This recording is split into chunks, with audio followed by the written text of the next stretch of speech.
Namise, maman, oh, viens voir. Ça me dépasse, oh.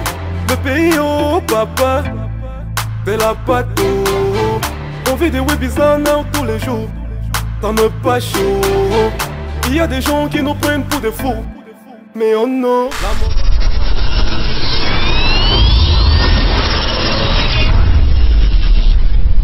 Restez scotché sur JM TV+. Je pense que le Camerounais en général, c'est quelqu'un qui a en lui une dynamique et un patriotisme sans égal.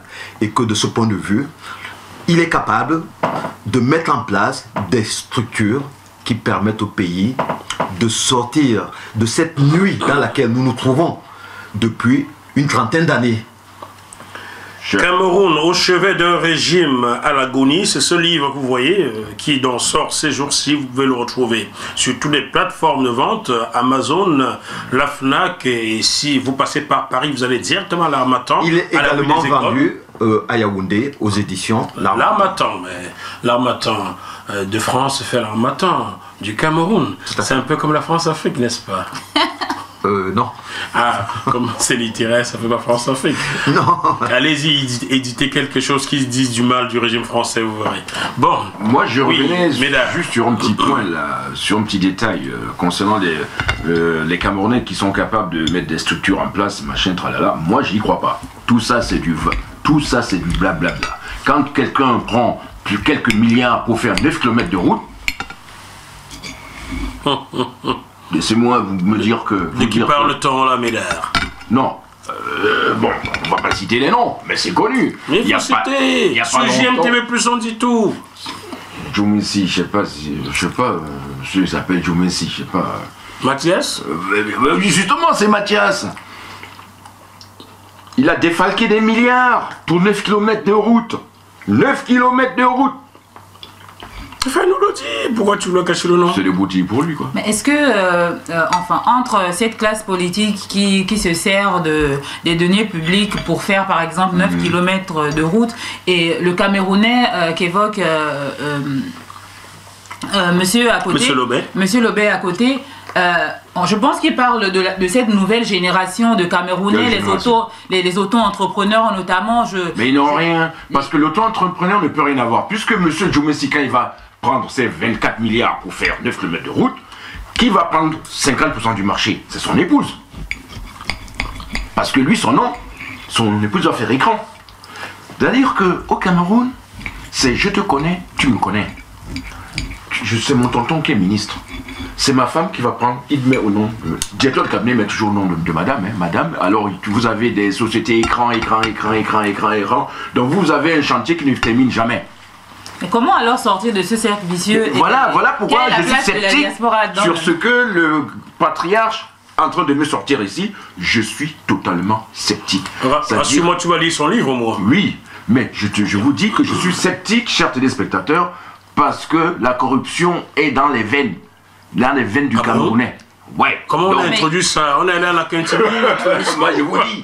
Mais donc, moi, j'y crois quand même. Moi, je crois à cette nouvelle génération camerounaise, pas seulement camerounaise, cette nouvelle génération africaine, en fait, qui se lève. Cette génération qui, aujourd'hui, crée des entreprises, que ce soit sur place ou notamment cette diaspora africaine. C'est vrai, j'avais une autre question, Jackie. En parlant de diaspora... Mais tant que vous n'avez pas balayé vos placards et votre maison pour installer cette nouvelle génération africaine, jeunesse africaine pour travailler, tant qu'on n'a pas balayé, on ne peut pas faire du neuf avec du vieux. C'est pas possible. Mais cette génération ne va pas attendre qu'on lui balaye les placards. Elle va s'imposer. Elle va prendre le pouvoir, tout simplement. Pourquoi? Parce qu'elle estime qu'elle remplira toutes les conditions qu'il faut pour aller au devant de la scène. Bon, et elle a ses moyens. Faites quand même attention au balayage. J'en connais quelque part dans un pays qui est venu pour balayer la maison. La maison était si propre qu'il n'a plus voulu en partir. C'est vrai. Ils sont nombreux comme ça. Ils sont nombreux qui viennent balayer la maison. Ils ne veulent plus repartir après quand c'est pas. C'est donc pour cela qu'il faut, qu'on le veuille ou pas, imposer à l'Afrique, surtout l'Afrique francophone, cette Afrique de servitude. Il faut lui imposer la démocratie. Il faut qui? C'est nous. La démocratie, elle se prend. Elle ne se donne pas. Elle s'arrache. Un petit peu plus, on dit tout le monde, elle se prend. Non, si nous attendons aujourd'hui que c'est la France qui nous libère pour que nous soyons indépendants, nous ne serons jamais libres. On ne peut pas couper la branche d'un arbre sur lequel on est assis. Mais si vous êtes indépendant, là, vous pensez que nous, à Paris, là, on va rouler comment? L'essence va coûter les yeux, la tête, notre économie va s'effondrer? Non, mon cher ami, je ne suis pas d'accord, je ne partage pas ce point de vue. Pourquoi? Parce que tous les pays qui se sont développés ont d'abord compté sur leurs forces endogènes et non exogènes. Qu'est-ce que j'entends par force endogène? C'est ce que nous possédons. Aujourd'hui, nous entendons le président Macron qui parle du multilatéralisme. C'est encore un vocabulaire nouveau. C'est mon président, mais il parle un peu trop. C'est encore un vocabulaire nouveau. C'est encore une manière, une vision du monde que nous ignorons. Qu'est-ce qu'il entend par multilatéralisme? C'est que quand un pays a des problèmes, il doit s'adresser à d'autres pays pour résoudre ce problème. Or, est-ce que l'Afrique est prête à résoudre ces problèmes par l'Occident? Je dirais non. Bon. Si l'Afrique doit se développer, elle a besoin d'abord de compter sur elle-même. J'ai une question. C'est pour ça qu'il faut donner du poids et de la place à l'Union africaine. À l'Union africaine? Pour décider... Vous parlez de cette organisation qui est financée par l'Union européenne? Exactement. Exactement. D'accord. Moi, je vous nourris et vous m'obéissez pas. Oui. Exactement. Parce que l'Union africaine est en train de penser à une taxe douanière qui financerait l'Union africaine de manière à la libérer des financements occidentaux pour qu'elle, donc depuis qu'ils sont nés, n'y ont pas pensé. Pour qu'elle puisse fonctionner normalement. Tu ne peux pas fonctionner en comptant sur quelqu'un parce que cette personne t'imposera son point de vue. Mais oui, je vous nourris, vous donc l'Union africaine est consciente de ce problème. Et lors de sa dernière réunion, il a été question justement de ce financement. Parce que les États actuellement ne sont pas capables de payer les fonctionnaires, ils ne peuvent pas dégager des sommes pour financer l'Union africaine. Donc l'autofinancement de l'Union africaine permettra à l'Afrique de prendre des décisions souveraines, ce qui n'est pas le cas aujourd'hui. Je vous transmets un message pour le président du Parlement africain, M. Kodo.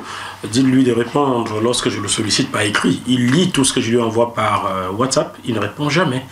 Pourquoi, M. Kodo, ne voulez-vous pas venir sur JMTV Plus vous exprimer? Nous avons des questions à vous poser. Venez. On mange, personne ne mange bien, on parle bien. Voilà, je vous transmets le message. De financement de l'Union africaine, je pense que ça fait plus de 10 ans qu'on en parle. Vous savez, les Africains adorent les réunions, qui ne servent strictement à rien. Hein? C'est comme si... Ce programme vous est proposé par Deviseo Fret, spécialiste du transport international Afrique, Dom-Tom, Océan Indien. Retrouvez-nous sur www.deviseo-fret.com. Téléphone +33 139 85 14 23. Les Africains aiment beaucoup les réunions. D'ailleurs, tu n'as pas tort de dire qu'il faut passer des décisions aux actes. C'est vrai.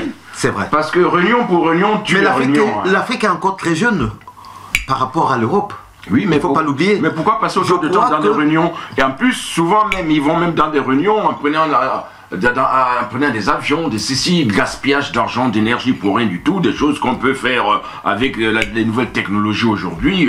On fait ça en direct par téléphone, visiophone, mais ils veulent prendre ils prennent l'avion avec tout ce que ça dépense comme CO2 et ça dépense de l'argent pour l'économie du pays, pour des réunions qui ne donnent strictement rien. À la fin. Michel Aubert, vous allez souffrir que je corrobore à ce qu'il dit. Je ne peux pas mentir, sinon on retrouve tout ce que j'ai dit. Il y a 1 mois et demi, j'étais invité sur RFI chez Guillaume Noudin. Et il me parlait de ces réunions Europe-Afrique et je lui ai répondu, vous parlez de ces rassemblements où les uns décident et les autres doivent appliquer, cela ne sert strictement à rien. Voilà, donc le journaliste... Moi je dirais même qu'ils vont faire allégeance. Ah ben voilà, ils vont faire allégeance. Et j'ai assisté à des réunions Europe-Afrique à Lisbonne où M. Sarkozy réunit les chefs d'État d'Afrique francophone dans une pièce, il donne les instructions, seul Abdoulaye Wade s'est levé à claquer la porte et l'unique autre chef d'État qui s'est levé et l'a suivi s'appelle Laurent Gbagbo. Et lorsqu'il sort, j'ai le réflexe de lui dire alors président, il me dit ah mon petit comment ça va? Mon petit. Il me serre la main au protocole, il dit non laissez-moi pas là mon petit, et c'est Laurent Gbagbo qui m'explique ce qui était en train de se jouer là-bas à l'intérieur. Donc je peux le dire. Mais vous vous rappelez de la réunion de Marcoussis? Ben voilà. Voilà un parfait exemple. Moi, ma question, c'est par rapport... tout à l'heure, Monsieur Lobé, vous avez dit qu'il faut imposer la démocratie en Afrique, notamment dans les pays africains. Est-ce que la démocratie aujourd'hui est le modèle idéal, en fait, pour les pays africains, même le monde, en fait, quand on voit l'état dans lequel se trouve le monde et nos pays en Afrique centrale, surtout? Votre question interpelle tout le monde. Quand on regarde la manière dont les pays occidentaux sont dirigés, on peut dire que la démocratie est une très bonne chose. Mais ce n'est pas le modèle unique. Quand on connaît des pays qui se sont développés sans démocratie, regardez ce qui se passe en Chine. En Chine. Non, prenons le modèle de la Chine. Au Vietnam. Prenons le modèle du Vietnam. Aujourd'hui, on peut aussi parler de la Corée du Sud. La Corée du Sud. On peut parler de l'Inde. C'est-à-dire que la démocratie et le développement se suivent. Oui, en effet. On peut avoir un régime dur, mais quand les gens mangent, quand les gens ont du travail, quand les enfants vont à l'école, quand l'enseignement permet aujourd'hui à tout citoyen de pouvoir arriver à ses fins, le développement fait en sorte que les esprits se libèrent et que la démocratie vient par étapes. Aujourd'hui, nous n'avons pas besoin de la démocratie absolue pour y arriver. Nourrissez un peuple. Vous verrez comment ce peuple va se libérer. Vous verrez comment les langues vont se délier. Et on a besoin de ça. C'est pour ça que Amadou Ahidjo a laissé un pays économiquement fort. Quand Biya est arrivé, il aurait dû profiter de ce développement endogène parce que le Cameroun n'était pas endetté. N'oubliez pas qu'aujourd'hui, le Cameroun n'est pas seulement surendetté. Mais la dette du Cameroun est au-delà de 200% du PIB. Ce qui fait que 3 à 4 générations devront payer l'endettement voulu par le régime. En 36 ans. Le développement, l'endettement laissé par Paul Biya. Nous avons une dette colossale. 205 milliards, je crois, 200, je sais pas. Nous sommes un pays surendetté. Nous ne sommes pas en mesure aujourd'hui d'avoir notre liberté. C'est fort. Et n'oublions pas aussi que un pays qui est endetté comme le Cameroun, où la corruption s'est installée durablement, les investisseurs ne viennent pas. D'abord parce qu'on ne peut pas payer. D'autre part parce qu'ils ne sont pas toujours tous disposés à céder gracieusement de l'argent. Il faut aussi, et c'est très important, dire que nos dirigeants, lorsqu'ils reçoivent ces emprunts ne sont pas dédiés à des œuvres nationales ou communes. On le sait, oui. Ces emprunts finissent dans les poches de l'entourage. Non, c'est souvent sous le lac.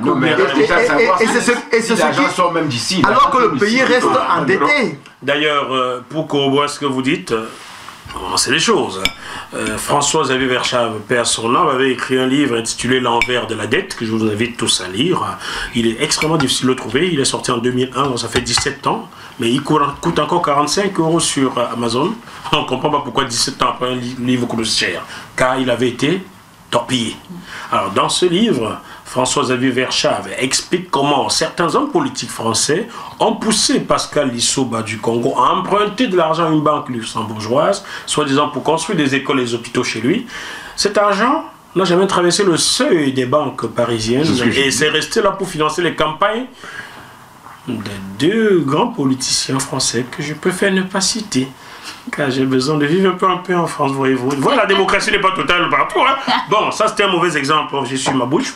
Donc, on endette des pays africains et cet argent reste parfois dans les poches des politiciens de mon pays, la France, pour financer leur campagne. Monsieur Lobé, est-ce que vous le saviez? C'est pour ça qu'on peut tous unanimement dire que le Cameroun n'est pas pauvre. L'Afrique en général n'est pas pauvre. Mais l'Afrique s'appauvrit. Pourquoi? Parce que jusqu'à présent, nous avons pointé du doigt le corrompu. Il faut aussi avoir le courage politique de pointer du doigt le corrupteur. Et tout le monde sait où. Or, cet exercice n'a jamais lieu. Donc, pour qu'il y ait corruption, il faut 2 parties. 2 parties. Il faut un corrupteur.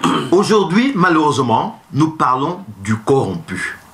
Il faut que nous ayons ce courage de dire si nous sommes corrompus, c'est que nous avons à côté de nous ou autour de nous des corrupteurs. Ça, qui sont ces corrupteurs? Il faut les pointer du doigt. Vous me permettez là de chuter. Alors, lorsqu'on sait, on s'est établi qu'il y a un corrompu et un corrupteur qui n'est jamais pointé, le corrupteur. Ne peut-on pas dire, en lisant le titre de votre livre, je ne l'ai pas encore lu, je ne l'ai pas en main, mais nous avons idée de ce qui s'y trouve, ne peut-on pas dire que quelquefois vous vous trompez de combat, car vous semblez combattre des gens au lieu de combattre un système tenu par dans ce corrupteur?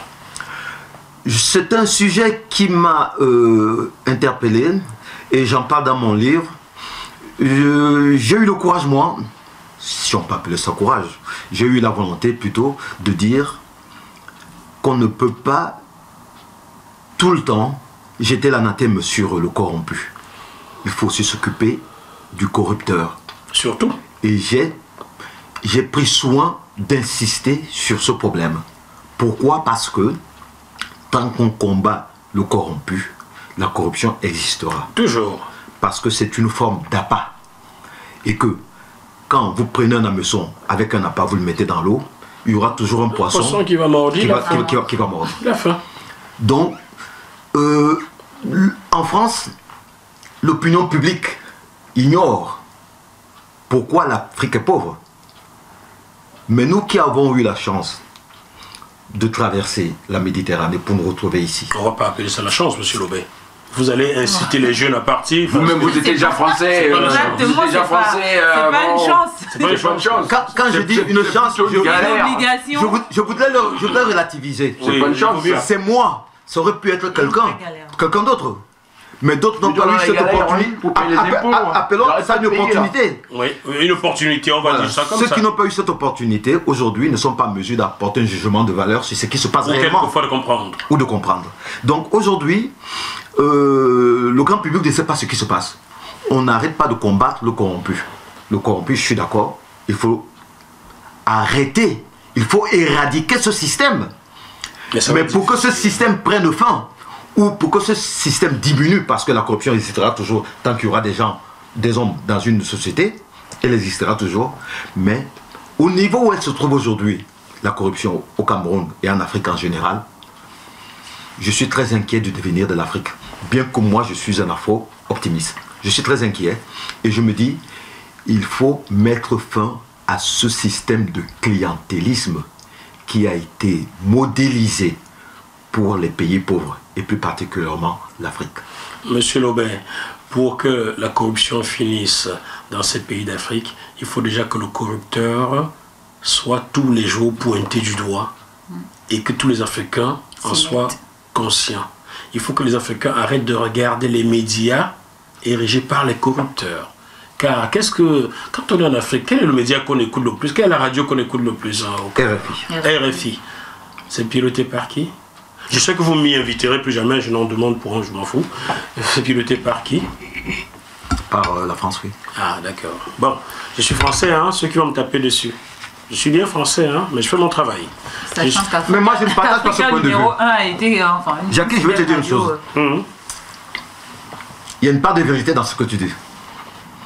Mais si les gens écoutent RFI au Cameroun, ou au Sénégal, ou au Tchad, c'est parce que les radios locales ne font rien. C'est pas la faute de RFI.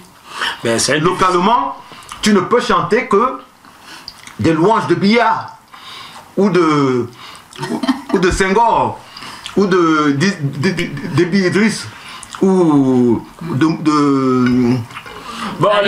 d'Alassane Ouattara, ou d'Ali Bongo. C'est pas la faute des RFI. On vous connaît. Au contraire, je dirais qu'il y a plus de liberté à s'exprimer à RFI qu'il y a de liberté à s'exprimer dans la radio nationale africaine. Exact. Il faut le reconnaître. C'est vrai. La faute, elle est la nôtre.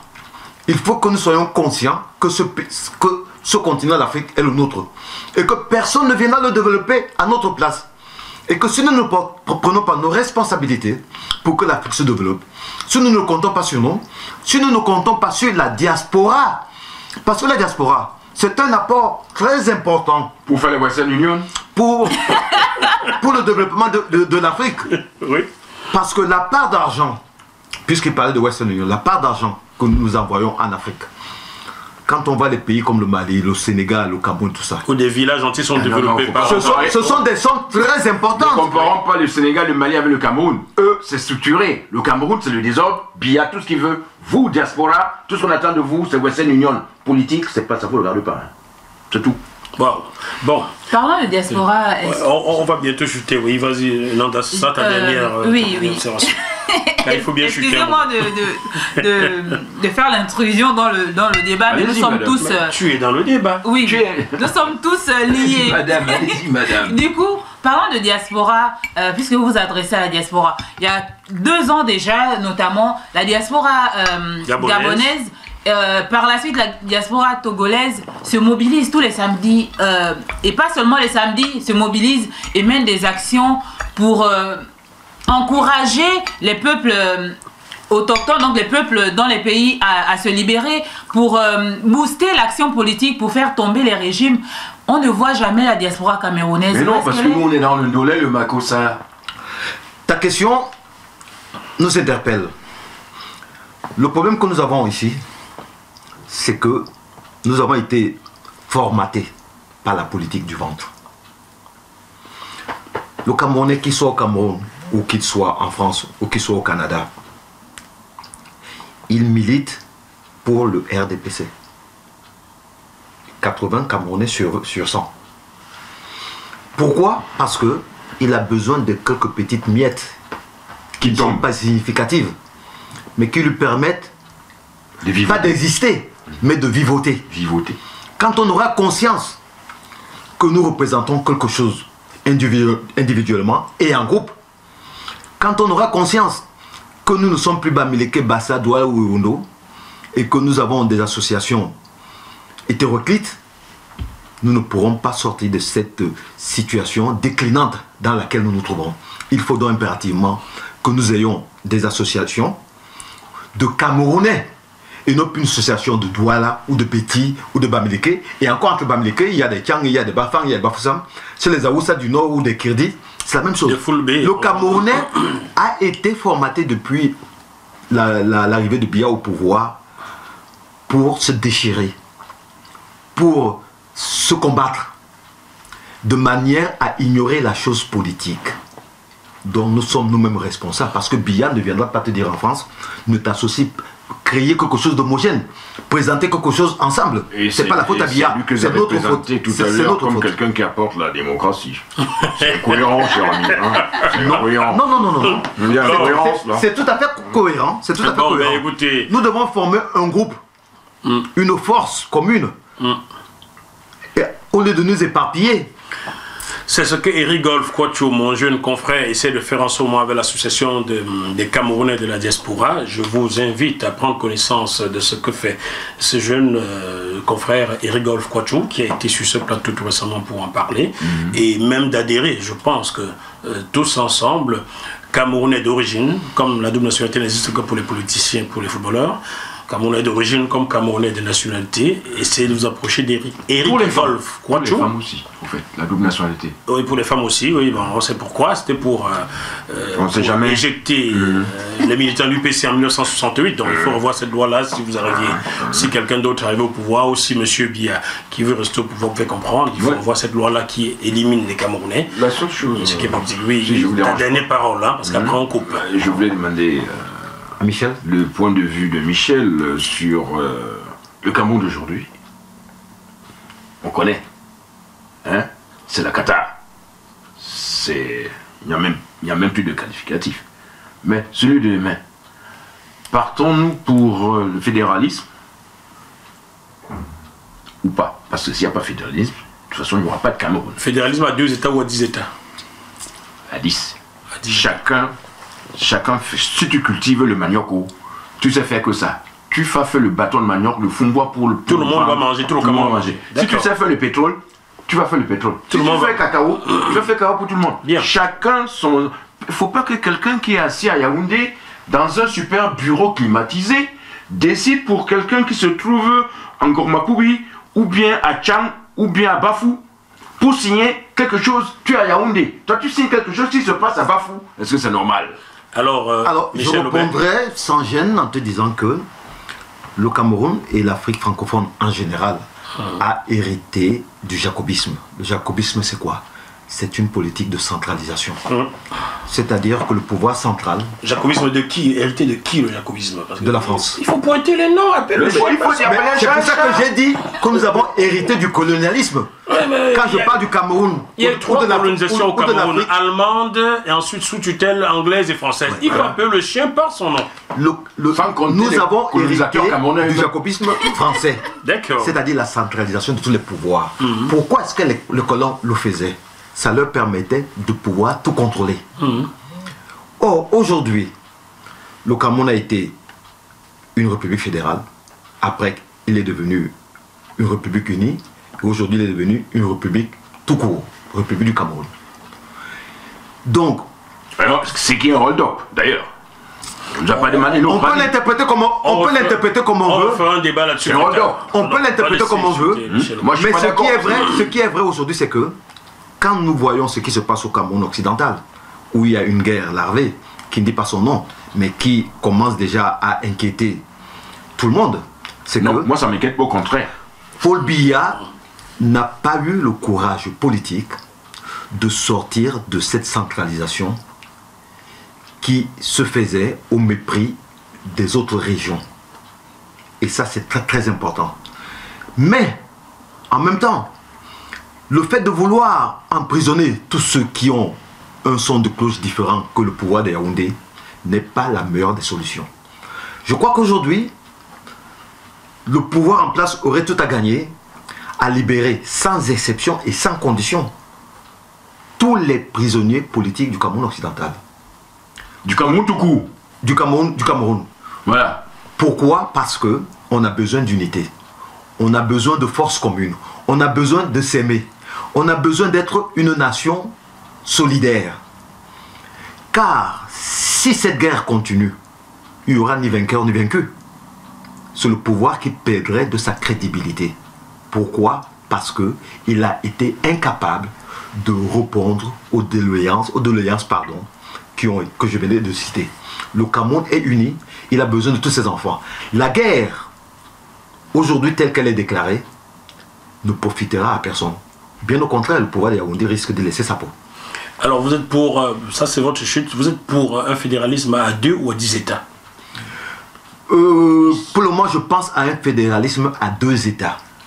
C'est-à-dire, on revient au modèle ancien de 1961. Je crois que c'était le meilleur des modèles. Pourquoi? Parce que le développement tel qu'il a été fait jusqu'à présent au Cameroun francophone n'a posé aucun problème. Nous avons toujours vécu en harmonie. Le développement s'est fait à travers tout le Cameroun. Il n'y avait pas Internet. Mais nous avons... Le problème ne se posait même pas. Le problème ne se posait pas. Moi, je pense à un fédéralisme à 2 États. Moi, à 10. Très bien. Mesdames Tep, je peux te dire que tu seras mon prochain invité politique car tu as beaucoup de choses à dire. Donc ne t'inquiète pas. Aujourd'hui, tu vas jouer le chroniqueur des circonstances ou bien... donc ne t'inquiète pas, tu vas revenir pour une émission qui te sera consacrée. Aujourd'hui, c'est Michel Lobé-Itamé qui est l'invité principal et tu lui as mis des couteaux. Le jour il sera à ta place. Tu vas trouver ce que le poste c'est grande guerre. J'ai trouvé ses propos très modérés. C'était pas des propos faits d'invective. Non, pas du tout. Bon. Je crois que c'est constructif et il faut en tenir compte. Alors on demande de libérer les prisonniers politiques au Cameroun. Au Gabon, qu'en est-il de Bertrand Zibi? Bertrand Zibi toujours emprisonné. Ah, il y a Lito aussi. Toujours emprisonné. Oh. En gros, tous les prisonniers politiques sont toujours emprisonnés. Même si Ali Bongo dit qu'il n'y a pas de prisonniers politiques au Gabon, il y a des prisonniers politiques au Gabon et ça serait bien de les libérer. Pendant que vous allez aux élections et que l'école est... il n'y a pas de rentrée scolaire fixée au Gabon, libérer les prisonniers politiques et repenser à toutes les personnes qui veulent aller aux élections, au peuple gabonais, n'y allez pas parce que c'est votre avenir qui est en train d'être hypothéqué et celui de vos enfants. Rentrée scolaire d'abord, élection après. Bon, il y a Lito aussi. Il faut écouter un Hein? Libérer le Gabon, on en peut plus. Il y a Ali dit que maintenant, le camp, il y a Ali dit que je suis opposant parce que je donne la parole aux gens comme Nanda. Je ne suis pas opposant, je suis un enfant du Gabon aussi, même si on ne voulait plus que je vienne. Je suis là. Tu n'as pas le choix, t'es Gabonais. Je suis même Gabonais, malgré tout. Bon, Michel Aubert, je vous dis solennellement, je ne vais plus vous lâcher. Vous êtes un grand frère, un grand confrère, et j'ai à apprendre de vous. Donc je le dis là, je vais diffuser comme ça. Je vais vous solliciter jusqu'à, comme disent les Ivoiriens. Je suis à votre disposition. Je suis à ta disposition. Voilà, merci grand frère. Pour apprendre, pour venir sur ce plateau, chroniquer, pour écrire même, il va falloir que certains de tes papiers soient publiés sur JMTV Plus News. Et j'annonce ici, chers téléspectateurs, depuis cette semaine, JMTV Plus est passé en mode entreprise. Donc, domicilié dans le 8e arrondissement de Paris. Désormais, vous pouvez nous faire confiance pour tous vos films d'entreprise, politiques, bref, tout type de films ou d'émissions. Vous pouvez faire appel à nous et nous vous les réaliserons. Aux chaînes de télévision camerounaises qui n'arrêtent pas de pomper mes émissions, Canal 2 l'a encore fait cette semaine, vous pouvez tout simplement aller sur www.jmtvplus.com. Mon numéro est public, mon email, demander autorisation et payer des droits quelquefois. Merci beaucoup. De cette façon, le Cameroun grandira. Arrêtez de manger sans laisser des miettes tomber. Voilà. Chers téléspectateurs du bœuf politique de Jackie Moffon, on se retrouve dans quelques jours sur ce même plateau avec d'autres invités. D'ici là, malgré la situation difficile, il faut garder la banane jusqu'où au moins, Médard, jusqu'où? Je sais pas. Au moins jusqu'aux oreilles. Jusqu'à. Bon, je dis au moins jusqu'ici. Voilà, aux oreilles, aux oreilles. Grand frère. Charmi. Comme disait tout le plaisir pour moi. Comme disait quelqu'un, je vous verrai. je vois de qui vous parlez. Tout le plaisir pour moi. Allez, bye bye. Merci à GMTV+. Continuez de donner la parole à ceux à qui on la refuse.